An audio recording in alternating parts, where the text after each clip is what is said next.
Assalamualaikum warahmatullahi wabarakatuh. Perkenalkan, nama saya Elsarina Amanda dengan NIM 24002017. Saya dari Prodi Administrasi Pendidikan.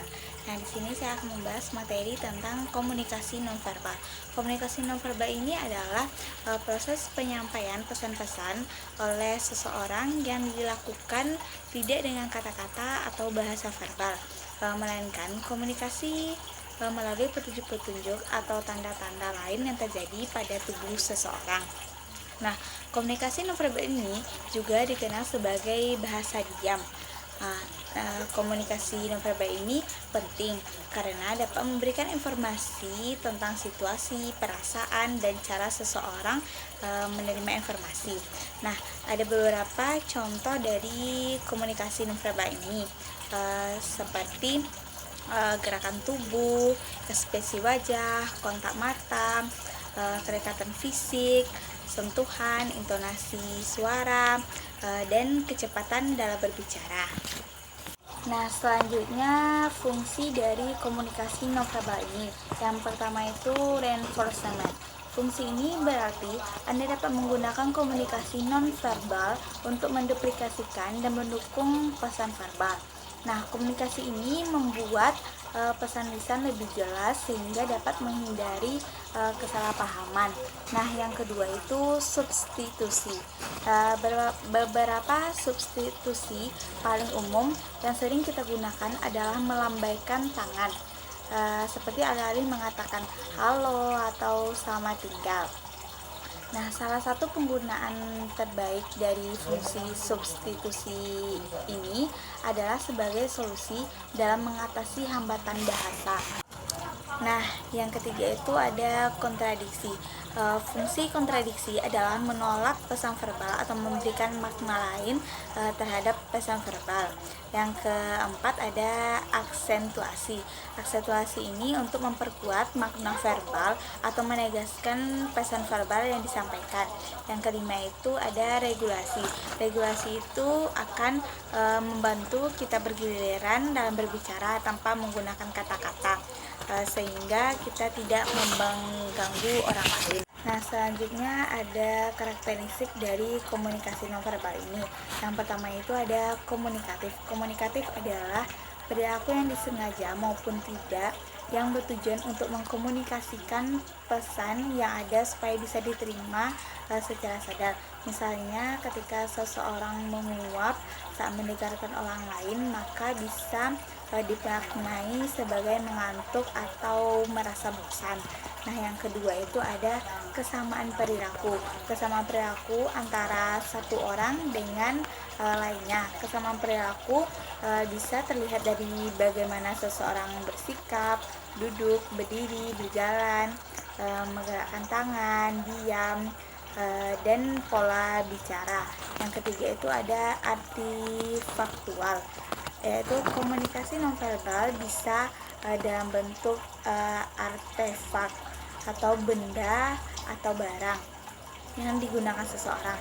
Contohnya cara berpakaian, tata rias wajah, kendaraan yang digunakan, rumah serta perabotannya, dan barang yang digunakan. Yang keempat ada kontekstual. Kontekstual ini menunjukkan bahwa bahasa nonverbal yang digunakan manusia untuk berkomunikasi terjadi dalam suatu konteks yang membantu penentuan maknanya. Yang kelima itu ada komunikasi nonverbal merupakan sebuah paket, di mana dikatakan paket nonverbal jika semua bagian tubuh bekerja sama untuk mengkomunikasikan makna tertentu. Nah, yang keenam itu ada dapat dipercaya. Perilaku nonverbal bisa dipercaya bila komunikasi verbal dan nonverbalnya bersifat konsisten. Jika tidak konsisten, tentunya perilaku nonverbal ini akan mudah diketahui orang lain. Nah, yang ketujuh itu ada dikendalikan oleh aturan.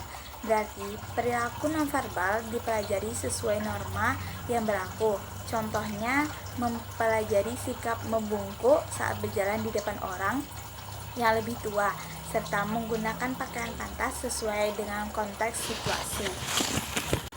Nah, selanjutnya ada tipe dari komunikasi nonverbal ini, Yang pertama itu ada vokalik. Vokalik ini adalah tingkah laku nonverbal yang berupa suara tapi tidak berupa kata-kata, seperti intonasi dan penekanan. Yang kedua itu ada bahasa badan, yaitu cara berdiri, pergerakan badan, kontak mata, ekspresi wajah, dan gestur. Yang ketiga itu ada kontak mata. Kontak mata yaitu tatapan mata yang dapat memberikan makna atau tanda sebagai bentuk dari komunikasi itu sendiri.